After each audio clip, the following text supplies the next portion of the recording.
말씀 전거해 주시겠습니다.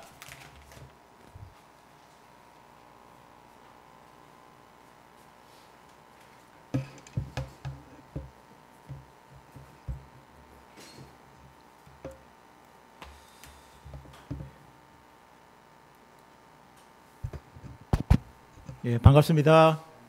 예, 네. 한 2년 정도 만에 뵙는 것 같죠. 예, 예. 우리 김익수 목사님, 우리 일산 기쁨의 교회는 이렇게 어떤 뭐 남의 교회 오는 것 같지 않고 꼭 여기가 일산인데도 불구하고 제가 고향에 와서 예배드리는 것 같은 편안함과 기쁨이 있습니다. 감사하고 잠깐 제가 기도하고 말씀을 나누겠습니다. 하나님 감사합니다. 오늘 또 거룩한 주일을 맞이해서 예배하게 하시니 감사를 드리고 또 사랑하는 일산 기쁨의 교회 성도님들과 함께 은혜의 말씀을 나누게 하시니 감사합니다. 하나님 성령께서 이 말씀을 통해서 우리를 교훈하시고 또 위로해 주시기를 소망합니다. 예수님의 이름으로 기도드립니다. 아멘. 저는 그렇게 보일지는 잘 모르겠지만 제가 운동을 되게 좋아하거든요. 특별히 이제 공을 가지고 하는 걸 좋아합니다. 그래서 축구도 하고요. 그리고 이제 주일 오후에는 선교사님들하고 이제 족구를 매주 하고 있습니다. 근데 아직까지 김병수 목사님급의 분은 만나지를 못했어요. 예. 그래서 아마 목사님께서 또 한 번 더 오시면 아마 센세이션을 일으킬 가능성이 많을 것 같습니다. 이제 그러다 보니까 제가 이제 핸드폰에서 기사들을 볼 때 또 스포츠 기사를 한 번씩 보기도 합니다. 어느 날 그 손흥민 씨가 골대 옆에서 휴지를 줍더라. 이게 기사가 나왔어요. 그래서 제가 그걸 보면서 그러니까 매일 나오잖아요. 워낙 유명하니까 뭐 어느 날은 어디 간다 그랬다가 뭐 이렇게 매일 나옵니다. 그런데 이제 그날은 골대 앞에서 휴지를 줍더라. 그래서 이게 기사로 나올 만한 일인가 이제 가만히 생각을 해봤어요. 이게 사람이 좀 유명해지고 그러다 보면 자꾸 이렇게 영웅화가 되는 것 같아요. 그러니까 미담들이 이제 더해지기도 하면서 그 미화도 같이 더해지는. 반면에 이제 한번 찍히게 되면 아니면 부정적인 인상을 탁 주고 나면 그 다음에는 아무리 잘해도 사실은 잘 믿어주지 않고 이걸 회복하는 게 사실은 쉽지가 않습니다. 그래서 이것이 그냥 손흥민 씨의 그 이야기뿐만 아니라 이 사회가 아마 좀 우리에게 좀 그런 경향이 있지 않을까. 그랬을 때 우리가 성경은 그러면 신앙의 영웅들을 우리에게 소개하면서 어떤 이분들의 어떤 믿음을 강조하기 위해서 이분들의 어떤 좋은 면만을 막 부각하기 위해서 그런 게 아니라 사실은 성경을 자세히 읽어보면 정말 아브라함도 그렇고 감추고 싶었던 그런 실수나 어떤 치부들 그런 적나라한 모습들이 나오거든요. 그래서 결국에는 이 사람이 자동으로 뭐 태어나서부터 믿음이 좋고 그것이 아니라 이 부족한 아브라함과 많은 믿음의 위인들을 하나님께서 부르시고 만들어 가시면서 하나님께서 얼마나 이분들 가운데 역사하시는가. 그래서 우리가 하나님을 좀 바라보게 하는 것이 아닌가라는 생각을 하게 됩니다. 오늘 말씀에 지금 이제 돌발 상황이 나타나거든요. 12장 10절에 아브라함이 이제 하나님의 약속과 인도를 따라 순종해서 가나안 땅에 들어왔는데 얼마 지나지 않아서 그곳에 뭐가 일어납니까? 기근이 일어났다고 하고 있습니다. 모든 것을 아브라함이 이제 고향 땅 자기 편한 곳을 떠나서 순종해가지고 왔는데 좋은 일이 있는 게 아니라 오히려 거기에 이제 기근이라는 이제 복병이 기다리고 있었던 겁니다.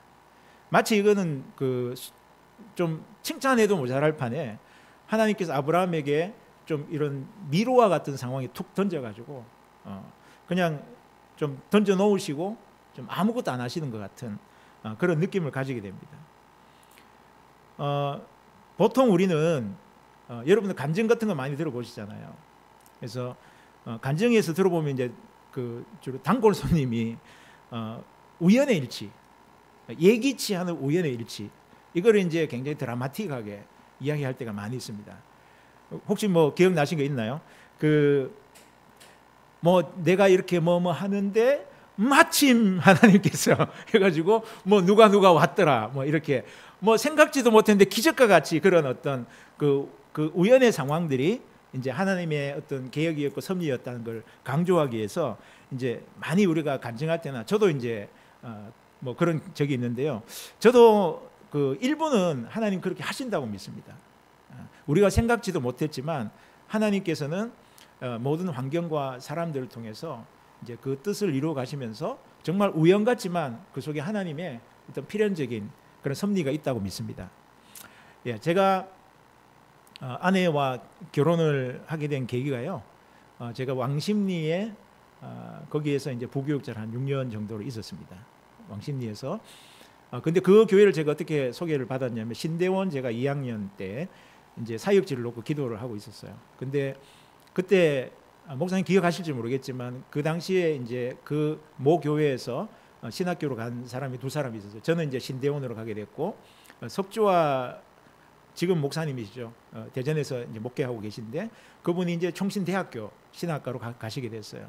그래서 이제 한 번씩 밥도 같이 먹고 하는데 하루는 저에게 와서 그때 형이라 불렀죠. 상훈이 형. 그래서 지금 자기 친구가 있는데 그 교회에서 사역자를 구하고 있어요. 그래서 형님을 소개시켜주고 싶은데 언제 한번 약속을 잡으면 어떨까요? 이렇게 물었습니다. 그래서 그래? 그러면 뭐 수요일이나 목요일 점심 때 도서관 앞에서 보자. 제가 그렇게 약속을 했어요. 근데 제가 까먹어버렸어요. 예. 그렇게 중요한 약속인데 진짜 까먹어버려가지고 그 당시에 어떤 상황이냐면 넷째 시간이 공강이었습니다. 그래서 기숙사에서 이제 이렇게 약간 빈둥빈둥 하다가 밥을 먹으러 가야 되는 시간이 된 거예요. 저는 밥을 혼자 먹는 걸 싫어해요. 바로 식당으로 갔었으면 기숙사 식당이라서 이게 떨어져 있습니다. 만날 가능성이 없어요. 근데 이제 혼자 밥 먹을 싫어하니까 도서관에 우리 공부하는 전도사님 꼬셔가지고 같이 밥 먹으러 가야 되겠다. 이걸 생각한 거예요. 그래서 저는 아무 생각 없이 도서관으로 가게 됐습니다. 딱 가는데 그 정문 앞에 제 후배가 기다리고 있는 거예요. 처음에는 얘가 왜 여기 있지? 근데 가만히 생각하면 이 친구하고 이 시간에 약속을 한 거예요. 그래서 이거 심상치 않다 했는데 이제 그 다음 단계에서 하나님께서 이제 굉장히 어떤 인도하심에 그 자연스러운 인도하심이 있었습니다. 그래서 거기에서 제가 이제 사역도 하게 되고 또 제 아내를 만나서 이제 또 선교를 하는 비전을 제가 가지게 됐었는데요. 하나님 분명히 그렇게 하실 수 있습니다. 그러나 우리가 하나님의 뜻이라는 것을 확인할 때 마치 그 드라마틱한 그런 우연적인 상황이 막 벌어지면 이거는 뭐 100% 이거야라고 한다는 것은 굉장히 위험하다는 것입니다. 우리가 하나님의 뜻을 발견하는 것은 우리가 하나님의 말씀을 더욱더 이해해 나가고 그래서 하나님께서 우리에게 원하시는 그런 방향과 가치와 이런 것이 어떠한 것인가 우리가 깨달아 나갈 때 그 속에서 우리가 하나님의 그 길과 뜻을 확정해 나가야 될 줄 믿습니다. 예. 왜냐하면 아브라함은 순종했잖아요. 우리가 생각하기엔 그러면 순종했으면 더 좋은 일이 있어서 그래서 아브라함이 생각할 때 잘 왔구나라고 생각해야 될 텐데 오자마자 얼마 지나지 않아서 기근이라는 상황들이 생기게 된다는 것입니다. 여러분 또 뭐 한 가지만 더 말씀드려 요나가 하나님께서 니느웨로 가서 말씀을 전하라고 했습니다. 근데 요나는 너무 싫었어요. 왜냐하면 그 니느웨 사람들에 대한 편견이 가득 찼기 때문에. 그래서 어디로 갔습니까?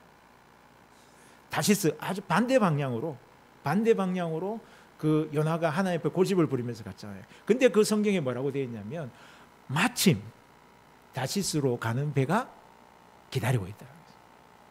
그러면 여러분, 야 이건 뭐 하나님 뜻이네 라고 할 수 있잖아요. 아니거든요.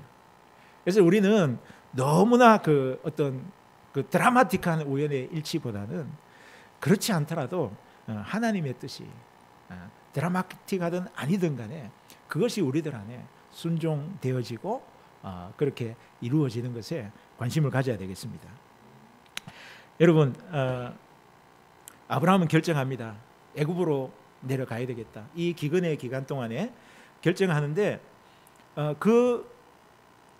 여기에 보시면 아브라함이 본토 친척 아버지 집을 떠나서 그 순종했을 때부터 아브라함이 사람이 확 바뀌어가지고 그런 완벽한 믿음의 사람이 아니라는 것을 우리가 보게 됩니다.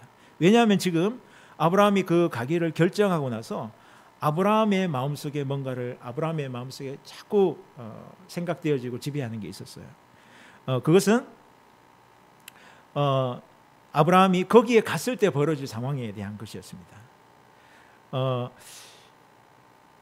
제가 그 아브라함이 그래서 그런 어떤 염려들이 오게 됐어요. 왜냐하면 애굽 땅은 하나님이 없는 땅, 사람들이 하나님을 모르고 무법한 땅입니다. 무법한 땅이고 또 어떻습니까? 아브라함의 아내가 사레가 절세미인입니다. 예, 절세미인이라서 만약에 저 사람들이 내 아내에 대해서 욕심을 부려서 그러면 분명히 남편 된 나를 해할 것인데, 그래서 이제 아브라함 마음속에 이제 두려움이 들어온 것입니다. 인간적인 생각들이 그 순간 이제 아브라함을 마음속에 들어오게 되고 그 아브라함의 어떤 생각을 막 지배하기 시작한 거죠. 그러니까 아브라함이 자꾸 그 생각 속에 빠져들어갑니다. 근데 제가 오늘 이번 주에 이 말씀을 준비하는 이 주 가운데서도 저도 아브라함과 같이 제가 지금 우리 아들 방에 있습니다. 아들 그 큰아들 원룸에 있는데 지금 4명이 같이 생활을 하고 있습니다.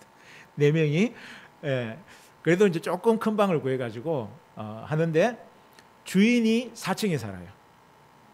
그리고 주인이 제가 지금 새벽 기도하고 금요 차례를 그쪽에 바로 옆에 있는 교회를 가는데 그 교회 집사님이십니다. 제가 이제 좀 미안한 게 우리 물도 많이 쓰고 전기도 많이 쓰잖아요. 그래서 아직 몰라요. 4명이 같이 있는지. 지난주 금요 차례를 가야 되는데 제가 아내 보고 그랬습니다. 당신은 가지 마라. 분명히 그 주인이 금요 차례 오면 당신 보고 내까지 보면 저 사람 놀랜다. 그래서 가지 마라 그런 거예요. 그래서 제가 이제 혼자 갔어요. 진짜. 혼자 갔는데 제가 계속 가면서 후회하고 회개했습니다. 왜냐하면 하나님 예배하러 가는 건데 그냥 예배하면 되는데 그 생각이 나를 그냥 제가 그 생각에 그냥 해서 나는 이것이 지혜로운 것 같아라고 이제 그렇게 한 거예요.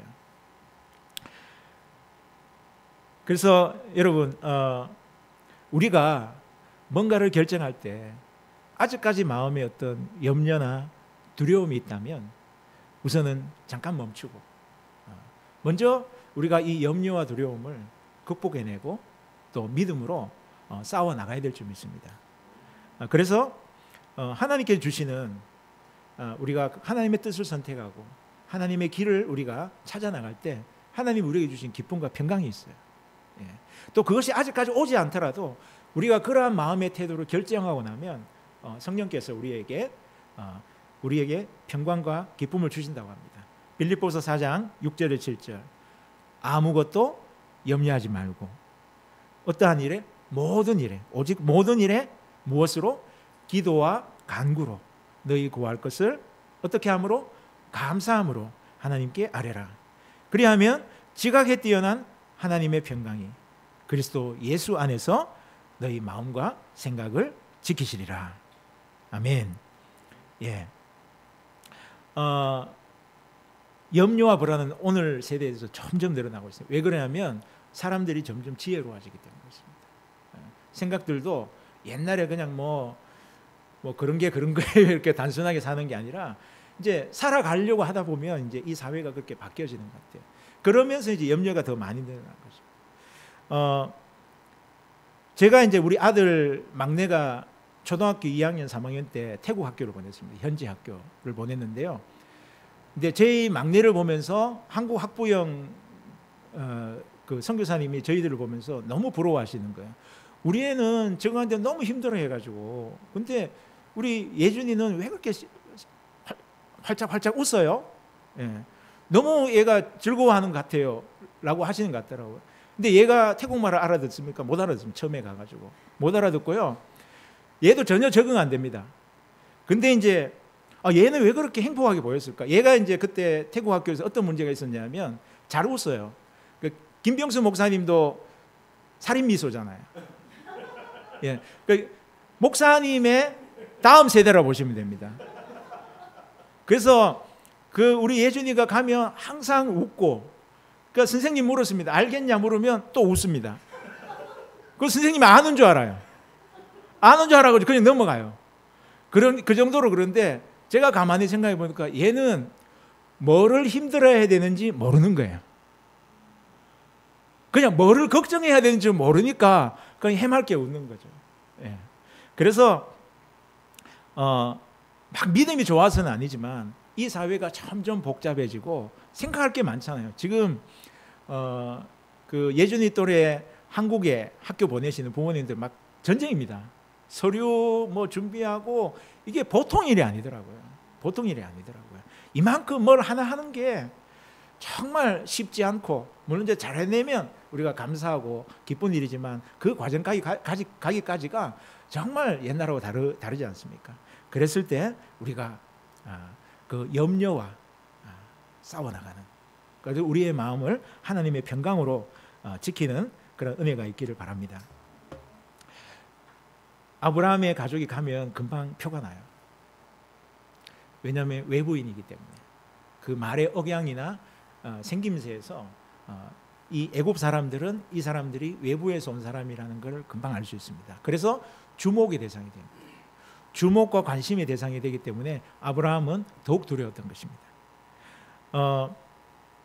그래서 아브라함이 생각해낸 것은 아내를 사라를 누이라고 하면 내가 적어도 목숨을 보존할 수 있겠구나, 적어도 이 일로 인해서 내가 해를 당하지 않을 수 있겠구나 라고 해서 내린 결론은 뭐냐면 그 아내 사라와 당신을 나의 누이라 하자, 이렇게 이야기를 한 겁니다. 여러분, 참말인가요 거짓말인가요? 예, 거짓말이죠. 예. 근데 이제 약간 부분적인 거겠죠. 왜냐하면 멀리 친척으로 봐서 약간 누이뻘이라는 이야기가 있습니다. 근데 이제 아브라함은 사실 그 전의 모습과 다르게 지금 너무 이제 그 상황들이 너무 이제 두려운 나머지 거짓말을 하기로 했습니다. 여러분, 태국은 거짓말 잘합니다. 예, 핑계 잘 대고 합니다. 근데 이제 한국 사람들은 정확한 거 좋아하잖아요. 물론 이제 좀 다를 수는 있는데, 그래서 이제 태국 분들이 다는 아닙니다. 나이스한 분들은 정말 나이스하고 또 이제 굉장히 그 교양 있고 좋은 분들도 많아요. 근데 이제 전반적으로 보면 약간 이런 부분들이 너그러우면서 느슨해요. 예, 그러다 보니까 막 이렇게 막 할 때 눈에 다 보입니다. 그렇지 않습니까? 이제 그런 핑계들은 눈에 다 보여요. 그러면 이제 한국 분들이 아이고 참 웃기고 있네 이렇게 하면요 깨집니다, 이분들하고. 예, 그냥 썩는 척 해줘야 돼요. 못 본 척 해줘야 돼요. 저도 이제 이런 거 하는데 한 1년 걸렸어요. 예, 눈에 빤히 보여가지고 속상한데 그랬어 하고 이제 넘어가셔야 되는 그 자체가, 왜냐하면 저희들하고의 어떤 그게 다르기 때문에. 사람들은 어떤 상황에서 이제 거짓말을 하게 되는가, 저는 이제 두 가지라고 생각합니다. 첫 번째는 편리함 때문에. 만약에 내가 이제 참말을 말하면 불편해지는 거예요. 이 상황들이 좀 복잡하게 될 것 같은 거예요. 그러면 이제 내가 거짓말을 하면 이렇게 싹 넘어갈 수 있는 거예요. 그래서 사람들은 이런 불편함보다는 편리함을 선택하기 위해서 거짓말을 하는 경우가 있습니다. 저는 거짓말을 한 적이 있을까요, 없을까요? 대답은 없을 것 같다 해주십시오. 예. 근데 저는 이제 거짓말을 태국 사람이 한번 했습니다. 언제 했느냐면, 여러분 그거 들어보셨나요? 그 불 태우는 거 있잖아요. 치앙마이는요, 그 불을 많이 태웁니다. 사람들이 막 지푸라기 해가지고 불 태우기도 하고 쓰레기 태우기도 하고 막 그럽니다. 조금만 들어가면 도시 같지만 조금만 나오면 이제 막 시골 같은데 이게 약간 그냥 마음대로 해요. 뭐가 그게 없어요. 저녁 6시만 되면 하얀 연기가 마을을 덮어요. 저희들이 사는 곳을 덮어요. 그래서 창문을 닫아야 됩니다. 창문을 닫아야 되고, 그것이 매일 같아 있다. 어떤 날은 뭐냐면 그 쓰레기를 같이 태워요. 같이 태워서 그건 이제 냄새가 아주 고약하죠. 냄새 고약, 몸에도 안 좋고. 그래서 제가 이제 할 수 없어가지고 그 분을, 이웃분인데 소를 키우시는 분이에요. 소를 키우신 분인데 뭐를 풀 같은 거를 이제 태우시는데 한 일주일에 한 두세 번은 또 쓰레기도 같이 태우시고. 그래서 이제 제가 찾아뵙고 말씀을 드렸습니다. 그런데 제가 이야기를 하는데 도저히 말이 안 될 것 같아요. 왜냐하면 이분은 이제 본인은 생계라는 거예요. 생계. 나는 속히 해야 되고 막 이렇게 이야기합니다. 그럴 때 제가 이제 그 말을 해버렸습니다. 우리 아내가 폐병입니다. 예. 그 말을 해버렸어요. 해버린데 이분이 눈이 번쩍 뜨는 거예요. 아, 그러냐고. 그럼 자기가 안 태우겠다 그랬습니다. 왜 그러냐면 이 태국 분들은 교양, 배려 이렇게 말하면 마음만 상해요. 안 통합니다. 그냥 생계에 관련된 문제라든지 건강에 관련된 문제로 심각하게 돼가야 돼요. 그래서 이제 그렇게 하니까 했는데 결국에는 제가 뭐 거짓말을 하게 됐습니다. 예. 또 두 번째 사람들이 거짓말을 하게 되는 이유가 뭐냐면 두려워하기 때문에. 이 두려움이 오면요, 이게 굉장히 극복하기 어렵습니다. 그래서 그것을 해결하고자 하는 것이 사실 이제 거짓이죠. 그렇다면 이러한 부분들에 있어서 성경은 그리스도인들이 어떻게 해야 된다고 가르칩니까? 잠언 17장 7절에 보시면요, 분외의 말을 하는 것도 미련한 자에게 합당치 아니하거든 하물며 거짓말하는 것이 존귀한 자에게 합당하겠느냐. 우리는 하나님의 성품을 비춰볼 때 하나님은 거짓이 없으신 분이십니다. 만약에 하나님이 이렇게 말씀하셨다 저렇게 말씀하셨다 하면 우리가 얼마나, 우리의 구원이 얼마나 불확실하고 우리의 그 삶 전체, 우리의 영혼까지도 우리가 하나님께 맡겨서 나아갈 사람들인데 우리가 어떻게 하나님을 신뢰할 수 있겠습니까? 하나님은 진실하신 분이십니다. 하나님은 정직하신 분이십니다. 하나님은 선하신 분이신 것입니다. 그래서 여러분, 아브라함의 거짓말이 이제 어떤 상황으로 몰고 가는가를 우리는 이제 말씀을 통해서 보게 됩니다. 이 아브라함의 그 체류하고 그 가족의 이야기가 누구에게까지 전달됐나요? 예, 그 신하에게까지 전달되고 왕에게까지 전달되게 되었습니다. 14절과 15절을 보시면요, 거기에 애굽 사람들이 이제 보았고, 그리고 그것이 바로의 대신들에게도 알려지고, 또 그 바로의 대신들이 왕에게까지 아브라함의 이야기를 하게 된 것입니다. 왜 그랬을까요? 아브라함이 사실 솔직히 했으면 어떤 일이 벌어질지 모르지만 사실은 거기에서 끝났을 수도 있어요. 근데 이제 아브라함의 거짓말이 사실은 허가를 내준 겁니다. 아, 이 아내가 절세미인인데 싱글이라 하더라. 남편이 없다 하더라. 그러면서 그 이야기가 신하들에게 전해지고 그 신하들이 이제 왕에게 그 아브라함과 사라의 이야기를 하게 된 것입니다. 아마 아브라함은 이 정도 상황까지는 예측하지 못했을 것입니다. 근데 무엇이 그것을 발전시켰나요? 아브라함의 그 꾀, 아브라함의 그 한마디의 그 거짓말이 오히려 그 길을 튀어버리게 만드는 것입니다. 상황이 전혀 나아지지 않고 오히려 예기치 못한 상황으로 가버리게 되었죠. 그래서 왕은 이때다, 이것이 아주 그냥 그 절세미인의 왕비를 얻을 수 있는 기회다라고 생각해서 이제 아브라함의 아내 사례를, 그 당시에 이름이 사례였죠. 사라를 이제 후궁으로 아니면 그 왕비로 이제 모시려고 그렇게 합니다. 그래서 너무 기쁘니까 아브라함에게 각종 좋은 선물을 하사를 하죠. 아브라함에게. 왜냐하면 처남이 될 사람이니까요. 예. 그래서 이제 이게 혼수입니다. 혼수. 예. 그래서 막 혼수품 있잖아요. 각종 좋은, 그러니까 왕실에서 나온 거니까. 태국에서도 여러분 왕실이 사업을 할 수 있어요. 예. 왕립 하는 게 있습니다. 그러니까 우리나라는 국립, 공립, 사립 이렇게 되잖아요. 태국도 국립, 공립, 사립 그리고 왕립이 있습니다.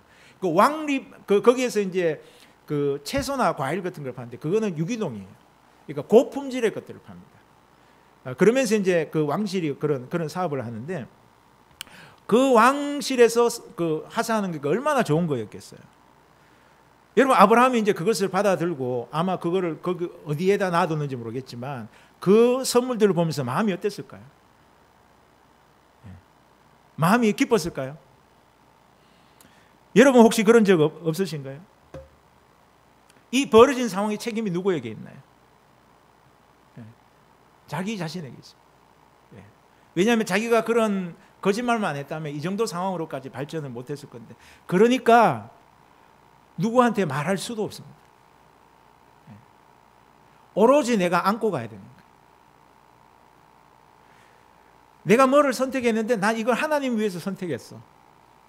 그런데 어려움이 왔어요. 그러면 말할 게 있잖아요. 저는 지금 이런 고난 가운데 있습니다라고 말할 수가 있잖아요. 그런데 이것은 아브라함이 괜히 그 거짓말을 해가지고 상황들이 이렇게 돼서 이건 누구에게 호소할 수도 없습니다. 아브라함은 너무 어려운 상황 가운데 있게 된 것입니다. 아마 그런 선물들이 하나도 눈에 들어오지 않았을 거예요. 그날은 아마 사라를 떠나 보낸 때부터 아브라함은 어떤 것도 이제 어떤 음식도 입에 넣을 수도 없고 잠도 못 잤을 거고, 아브라함은 아마 그런 고통의 시간을 보냈을 것입니다. 처음에 아브라함이 이야기할 때 당신이 그렇게 하면 내가 내 목숨이 보존될 것이다 라고 했지 않습니까? 아브라함이 집에 돌아와서 문을 닫으면서 휴, 살았다 라고 했을까요? 그게 아니라 저는 그 아브라함이 사라를 떠나보내고 나서 하나님 이 종을 불쌍히 여겨 주시옵소서. 종을 불쌍히 여겨 주시옵소서. 저는 아브라함이 뭐 울었는지 안 울었는지 모르겠지만 그런 마음으로 하나님 앞에 기도했을 거라고 생각이 됩니다. 모든 게 자기가 고향 땅을 떠나서 그런 여러 가지의 그 대가를 치르고 했던 것들이 모든 게 지금 물거품 될 것 같은 상황 가운데 있는 거예요. 아내를 잃어버리는데 무슨 소용이 있겠습니까? 그리고 지금 아브라함은 하나도 힘이 없습니다. 돌릴 수도 없습니다. 되돌릴 수도 없습니다. 그러한 마음 가운데 아브라함은 아마 하나님 앞에 하나님 이 종을 불쌍히 여겨 주시옵소서 라고 기도했을 것 같습니다. 근데 오늘 여러분 17절에 말씀해 보시면 여호와께서 아브라함의 아내 사레의 연고로 라고 말씀하십니다. 17절 한번 읽어볼까요? 17절 여호와께서 아브라함의 아내 사레의 일로 바로와 그 집에 큰 재앙을 내리신지라. 아브라함의 아내 사레의 연고라는 말씀은 하나님이 사라를 아브라함보다 더 사랑하고 더 아끼고라는 그런 말씀이 아니라 이 사라에 대한 그 하나님의 계획하심이 있습니다. 왜 이 성경 구절을 이렇게 기록하셨을까요? 그냥 아브라함이 실수하고 잘못한 거, 막 그 엎질러온 거 그냥 뒷감당하는 그런 수준의 말씀이 아니라 지금 하나님께서는 이 아브라함의 아내 사레를 생각하신 것입니다. 왜냐하면 하나님은 아브라함에게 말씀하신 언약이 있기 때문에 그렇습니다. 아브라함아, 내가 본토 친척 아비 집을 떠나라. 그래야면 내가 너로 큰 민족을 이루고 너로 하여금 복의 근원이 되게 할 것이다. 근데 처음에는 이제 큰 그림으로 막연하게 하나님께서 언약해 주셨는데 이 계속해서 하나님께서 그거를 더 구체화시켜 주십니다. 그것은 뭐냐면 하나님께서 죽은 것 같은 태, 그러니까 그 출산이 불가능해 보이는 그 사라를 통해서 하나님은 이 약속을 이루실 것이야. 하나님께서 그렇게 작정하신 것입니다.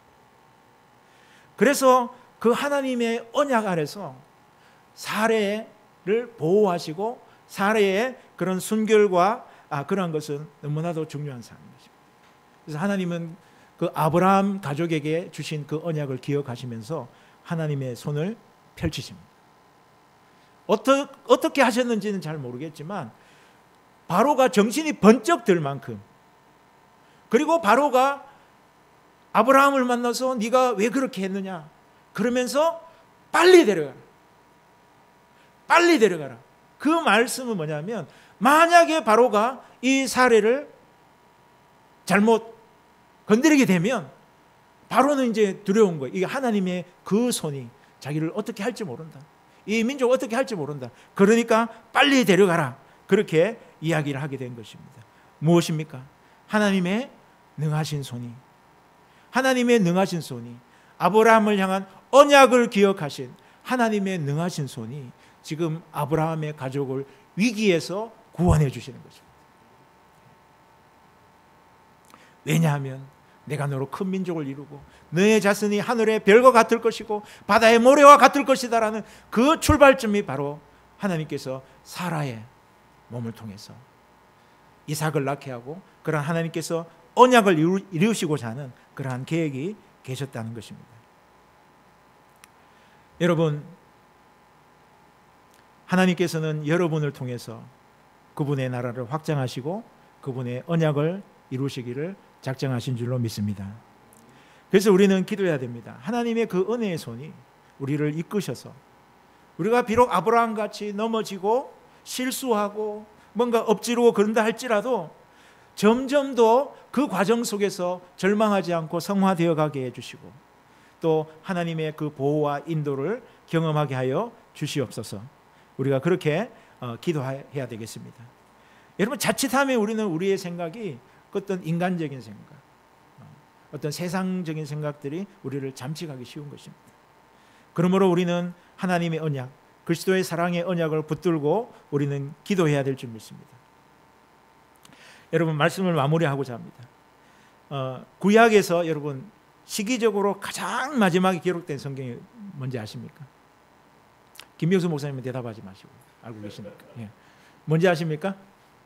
구약에서 시기적으로 제일 마지막에 기록된 성경. 예. 그 이제 말라기라고 대답하시거든요. 예. 저도 이제 말라기라고 대답하기를 기다리고 있었습니다.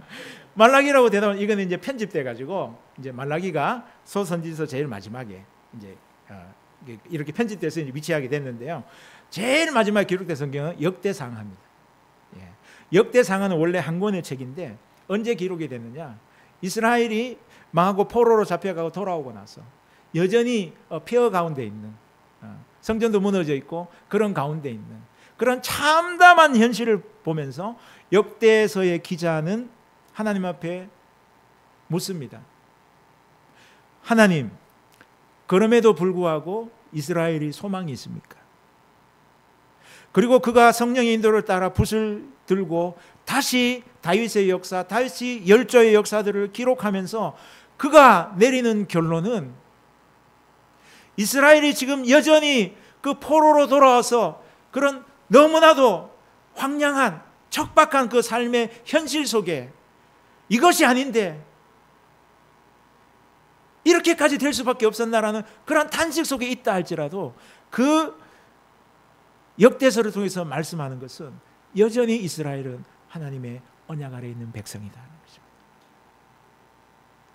그래서 이스라엘에게 소망이 있다라고 말씀하십니다. 그리고 이제 이스라엘에게 약속하신 그 1차적인 언약을 넘어서서 하나님께서는 예수 그리스도를 통해서 사랑의 새 언약을 이루어 가실 것이다. 너희들이 그렇게 건축하고자 하는 그 성전뿐만 아니라 정말 하나님의 참 성전, 하나님의 참 성전이 예수님을 통해서 완성될 것이다. 그렇게 우리에게 소망의 메시지를 주고 있는 것입니다.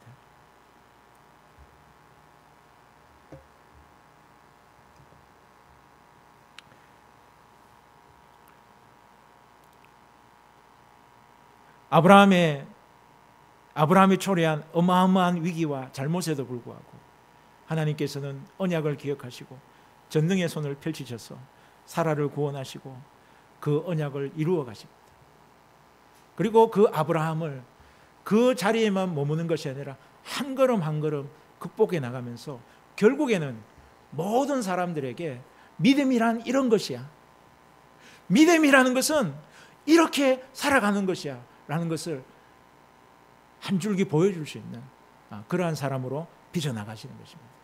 저와 여러분들이 그러한 아브라함과 같은 그런 성장과 발전이 있기를 바랍니다. 그리고 여러분들 가운데 우리가 간혹 실수할지라도, 우리가 여전히 인간적인 생각으로 몸부림친다 할지라도 하나님의 그 언약은 우리에게 항상 신실하시다는 것이, 항상 신실. 내가 열했기 때문에 하나님이 해주시는 거야도 있겠지만, 그러면 내가 그것조차도 내가 말하기가 너무 부끄러운 상황임에도 불구하고 우리가 하나님 아버지의 이름을 부를 때 우리를 향한 언약을 기억하시는 하나님께서 우리에게 귀하신 은혜와 인도하심과 보호하심을 허락해 주실 줄로 믿습니다. 기도하겠습니다.